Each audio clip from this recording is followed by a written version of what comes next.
2013-23 మధ్య కాలంలో 10 ఏళ్ల కాలంలో కొన్ని పరిశ్రమల యొక్క తయారీ రంగం యొక్క కాంపౌండ్ యాన్యువల్ గ్రోత్ రేట్ అనేది ఇచ్చినారు. ఈ కాంపౌండ్ యాన్యువల్ గ్రోత్ రేట్ కి సంబంధించి వచ్చేసి అయితే అధిక సమ్మిళిత వృద్ధి సాధించినటువంటి పరిశ్రమ ఇది. మరి రసాయనిక ఉత్పత్తులలో 9.6% ఉందండి. ఇది answer.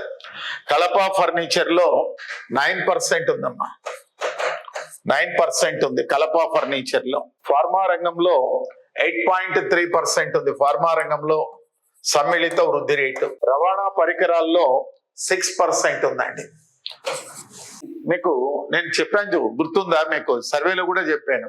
Between 2013-23 the manufacture sector compound annual growth rate 5.2%, which growth rate registered highest growth rate?